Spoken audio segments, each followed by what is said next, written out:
রাসূল সাল্লাল্লাহু আলাইহি ওয়াসাল্লাম মসজিদে নববীতে মেম্বার নির্মিত হওয়ার আগ পর্যন্ত আল্লাহ রাসূল খেজুর গাছে হেলান দিয়ে তিনি খুতবা প্রদান করতেন। এখন আমাদের সারা পৃথিবীর কোনো জায়গা খুঁজলেও পাওয়া যাবে না যে কোনো মসজিদ মেম্বারে তৈরি হয় নাই। সব মসজিদে ইমাম সাহেবেরা মসজিদের মেম্বার সুন্দর করে বসে হেলানা দিয়ে বয়ান করতে পারে।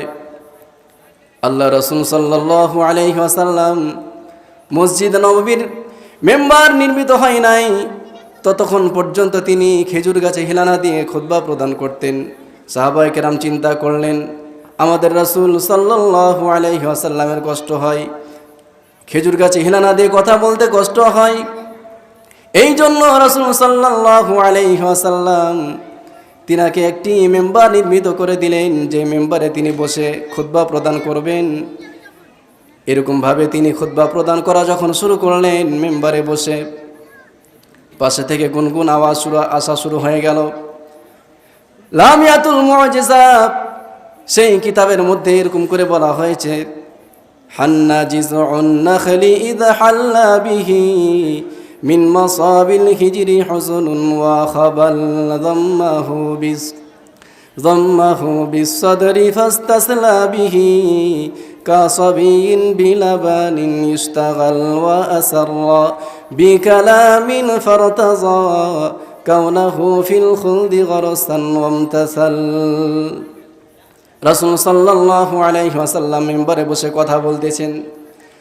আমি যেমন আপনাদের সামনে বসে কথা বলতেছি, জুম্মার মসজিদে যে এরকম করে ইমাম সাহেবরা বসে কথা বলে, আল্লাহ রাসূল সাল্লাল্লাহু আলাইহি ওয়াসাল্লাম উপস্থিত সাহাবীদেরকে নিয়ে কথা বলতেছেন, বয়ান করতেছেন। আর এই দিক থেকে গুনগুন আওয়াজ আসতেছে। কিসের আওয়াজ? সাহাবায়ে কেরাম থেমে গেছেন, আল্লাহ রাসূল থেমে গেলেন। এবার তিনি চিন্তা করলেন কোথায় থেকে আওয়াজ আসতেছে। কিছুক্ষণ পরে দেখা গেল সেই খেজুর গাছ থেকে কান্নার আওয়াজ আসা শুরু হয়েছে। পড়েন সুবহানাল্লাহ। আল্লাহ রাসূল জনাবে মুহাম্মদুর রাসূলুল্লাহ সাল্লাল্লাহু আলাইহি ওয়াসাল্লাম তিনি ছিলেন দয়ার নবী। তিনি খুতবা বয়ান বন্ধ করে দিয়ে খেজুর গাছের পাশে চলে গেলেন এবং তাকে বুকের সাথে জড়িয়ে ধরলেন। বুকের সাথে জড়িয়ে ধরলেন। খেজুর গাছ আরো ফুফায়ে ফুফায়ে কান্না শুরু করে দিলেন। আল্লাহ রাসূল সাল্লাল্লাহু আলাইহি ওয়াসাল্লাম তাকে বুকে জড়িয়ে ধরলেন। আস্তে আস্তে খেজুর গাছের কান্না বন্ধ হয়ে গেল। সুবহানাল্লাহ। কানে কানে কি যেন বলা বলি করলেন, সাহাবায়ে কেরাম বুঝতে পারলেন না। আল্লাহ রাসূল সাল্লাল্লাহু আলাইহি ওয়াসাল্লামের সাথে খেজুর গাছের এইরকম মত বিনিময় হয়ে গেল।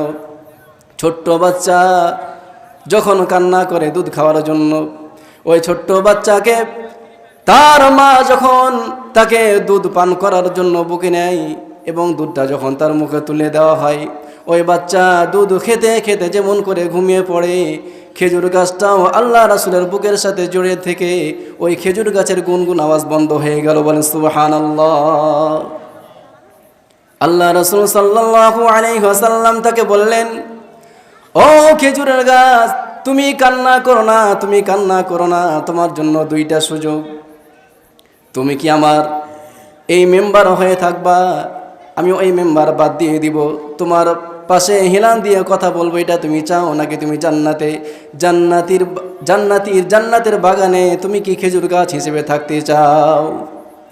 ওই খেজুর গাছ কান্না করতে করতে বললেন, ইয়া রাসূলুল্লাহ, ইয়া হাবিবাল্লাহ, আমি দুনিয়ার কোনো খেজুর গাছ হয়ে থাকতে চাই না, জান্নাতে আপনার সাথে থাকতে চাই। পড়েন সুবহানাল্লাহ।